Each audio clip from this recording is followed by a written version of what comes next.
Hey guys, I bet you didn't think you would get another video, but I'm in Solferino.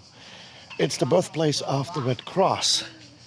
Like all the countries like partaking in the Red Cross, the Red Crescent and the Red Crystal.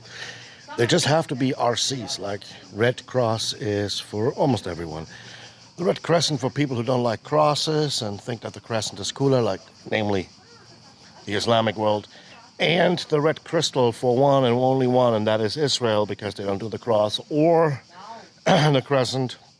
So they got the crystal as long as it's RC, and we can do like the same abbreviations for everybody. It's all fine. So, when you see a red crescent or a red crystal, like the rhombus, that's all the same. It's basically the Red Sea something, the Red Sea word.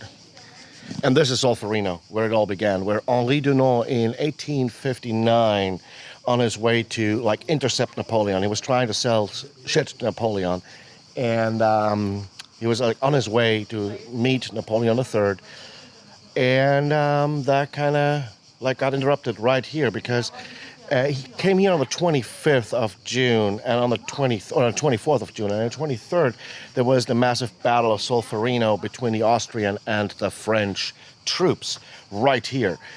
And seeing all the bullshit that had happened and all these wounded people, he witnessed, this is legend, he witnessed one woman writing down the last words spoken by an Austrian soldier and promising to send those last words to the soldier's family.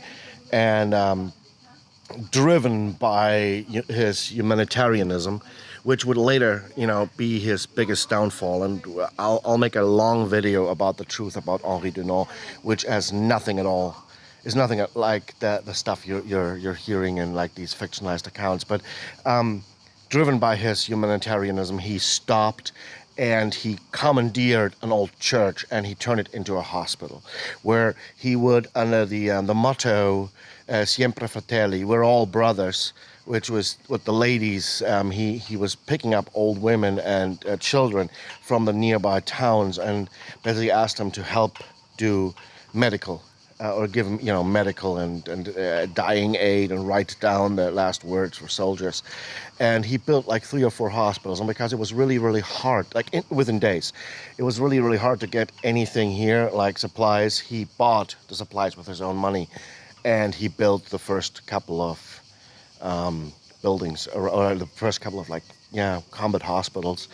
And there are long stories about how the Red Cross came to be and all that, and it has very little to do with Solferino itself. There was a book written, Memories of Solferino, that led to all this. But right here, right at this very point, was when Henri Dunant stopped and realized, there was shit going on, and somebody had to be this independent. We don't judge, we just provide aid, no matter who you are. And that is the beginning of the Red Cross, and it's the beginning of the thing that I wear on my arm all the time.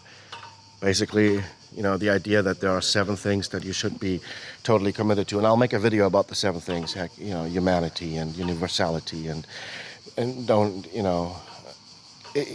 we'll make a video about it. You will get that at some point. But right now, I'm in Solferino, and this is the beginning of the Red Cross.